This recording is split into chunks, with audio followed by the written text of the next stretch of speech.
ఇక్కడున్న ప్రతి ఒక్కరు ఆర్టిస్ట్ దగ్గర నుంచి, టెక్నీషియన్స్ దగ్గర నుంచి ప్రతి ఒక్కరు వాళ్ళు తిరిగి ప్రొడక్షన్‌కి సపోర్ట్ చేశారు. అసలు కంఫర్ట్స్ అన్నీ మర్చిపోయి, ఆ ఊర్లోకెళ్ళిపోయి నిజంగా ఊరోల్లా ఉండి, మేము ఏ క్యారవాన్ ప్రొవైడ్ చేయలేదు. ముందే చెప్పాం. మన దగ్గర ఉన్న బడ్జెట్స్‌లో క్యారవాన్‌లు అవన్నీ అవ్వమని. వాళ్ళు ఊర్లోనే ఉండి ఒక ఇల్లు తీసుకొని, అక్కడే మొత్తం పర్టిక్యులర్‌గా అమ్మాయిలందరికీ థాంక్ యూ సో మచ్. మీరు మీ కంఫర్ట్స్ అన్నీ వదిలేసి అంత బాగా ఉన్నందుకు. అలాగే టెక్నీషియన్స్ ముందుగా వంశీ గురించి మాట్లాడాలి. ఈడెక్కడ తమ్ముడు వంశీ? అన్నా నేను చాలా హానెస్ట్‌గా చెప్తున్నానన్నా. ఈ కుర్రోడు దొరకడన్నా. చిత్త చిత్తగ కొట్టేసాడు.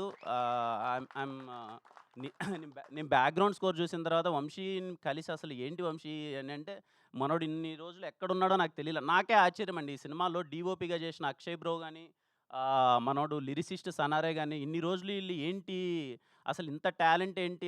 నేను చూసినప్పుడు చాలా హ్యాపీగా ఫీల్ అయ్యాను. I'm so proud of you all and I'm sure మీ అందరికి చాలా అంటే చాలా మంచి కెరియర్ ఉంది. Thank you.